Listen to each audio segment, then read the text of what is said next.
नमस्कार मु सुनील कुमार दास संबलपुर हीराकुद स्मृति अगणा चैनल को आपन को पुणी थे स्वागत करुच्ची। आज एक भिन्न धरणर कविता को लेकर आसी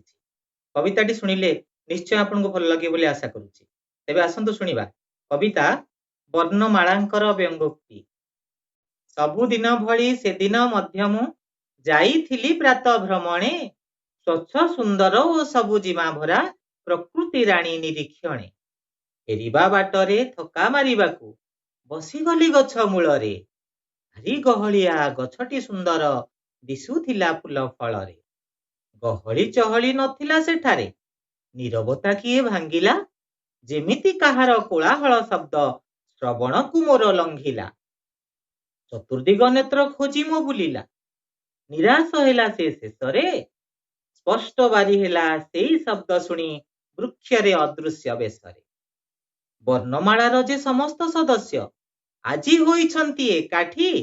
लढ़ेई करिवे मानव विपक्षे पचारिवे प्रश्न केतोटी जुग जुग धरी सेमानंकु नेई सफल होइछि मानव केते जे साहित्य श्रेष्ठता लभिछि किए देवतार हिसाब आमकु नेई ए मनीष पाउछि केते बड़ बड़ सम्मान कवि गीतिकार लेखक गाल्पिक नाट्यकार पुणी महान केते जे प्रशंसा केते मानपत्र केते पुरस्कार मिलिछि आमे तो नथिले ए सबु नथांता ए कथा किए न जानिछि आजि ठारु आमे निजकु गढ़िबा श्रेयता न देबा काहाकु निजे सृष्टि करी निजर गौरव देखाई देबा दुनिया सभिए निजर श्रेष्ठता बखाणी अहंकारे सर्वे बुड़िले निज निज मध्य सर्वोत्तम किए प्रतियोगितारे मातिले मात्रा माने सबु होइले एकाठी हलंतकु करी अलगा कहिले एइटा आम जाति नुह भारी स्वार्थपर अभागा मिसे नाही केबे आमरी साथीरे दिए नाही आमकु स्थान अक्षरंक पाद तळे रहिबाकु होई अछि एहार जन्म सीधा रहिबा ता जात करे नाही तेढ़ा परासी ए आद्यरु संपर्कता पाई सात सपन जे जणा पड़े तार भाग्यरु कहिला हलंत जानिनो कि मते संपर्क करे मु तियारी अक्षर साथी अक्षर मिसाई नुआ जुक्ताक्षर करई एमानंक कली सही न पारिकी अक्षर गोटिए कहिला मात्रा माने टिके लाज नाही मुहे करुछ एडी की झामेला कि मूल्य तुमर अछि कुह जदी आमकु न नियो साथी रे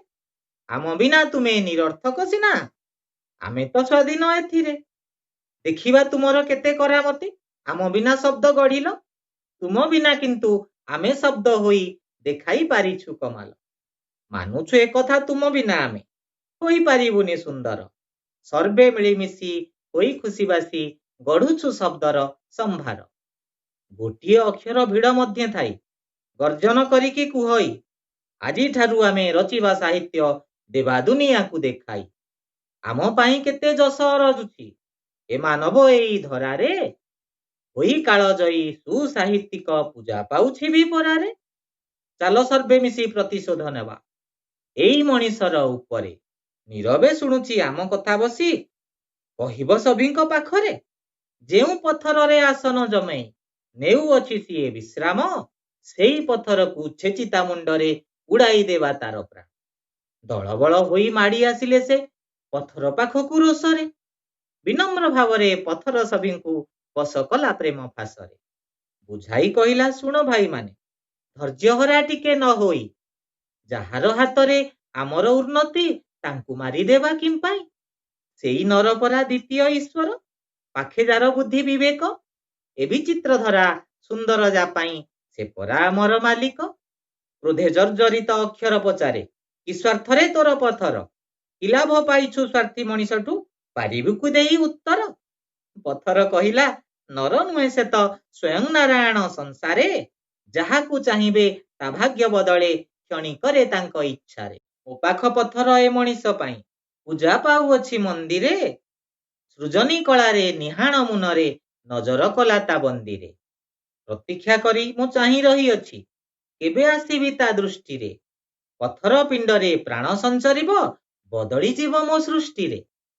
पाषाणु प्रतिमा पालटिबी केबे पाइबी सभिंको आदर ए मनीष पाई धन्य हेबी दिने ए विश्वास अछि मोहर। ତୁମ୍ଭମାନଙ୍କର ନାମକରଣ ବି କରିଅଛି ଏଇ ମଣିଷ, ସ୍ୱରବର୍ଣ୍ଣ ସାଥେ ବ୍ୟଞ୍ଜନ ବର୍ଣ୍ଣ ଓ ମାତ୍ରାର କରିଛି ପ୍ରୟାସ। ଭାବ ଓ ଆବେଗ ଅନୁଭବ ଠାରୁ ଆମେ ପରା ସଦା ବଞ୍ଚିତ, ଅବସ୍ଥିତି ଖାଲି ଅଛି ସିନା ଆମ ନିର୍ଜୀବ ରୂପେ ଅଭିହିତ। ଏଇ ମଣିଷତା ଭାବାବେଗ ନେଇ ଶବ୍ଦର କରୁଛି ସର୍ଜନା, ଆହତ ହୃଦଏ ଅନାହତ ସୁରେ ତୋଳେ ସଙ୍ଗୀତର ମୂର୍ଚ୍ଛନା। ଭାବନାରେ ଯାର ସାରସ୍ୱତ ସୃଷ୍ଟି, ଅଳି କରେ ଅଳକା ପୁରୀ, କ୍ଷମା ଭିକ୍ଷା କରି ତାଙ୍କ ପାଦ ତଳେ କରିବା ଚାଲରେ ଗୁହାରି। ତାଙ୍କ ଦୃଷ୍ଟିକୋଣ ବଦଳାଇ ଦେବ ଆମ ମୂଲ୍ୟହୀନ ଜୀବନ, ନିରନ୍ତର ତାଙ୍କ କୃପା ବାରି ଲଭି ବଦଳାଇ ଦେବା ଜୀବନ। ଘୁରିଗଲା ମଥା ଶୁଣି ତାଙ୍କ କଥା, ବିଶ୍ରାମକୁ ଦେଇ ବିରାମ, ଅଗତ୍ୟା ଛୁଟିଲି ଗୃହ ଅଭିମୁଖେ ପୂର୍ଣ୍ଣ କରି ପ୍ରାତଃ ଭ୍ରମଣ। ଧନ୍ୟବାଦ।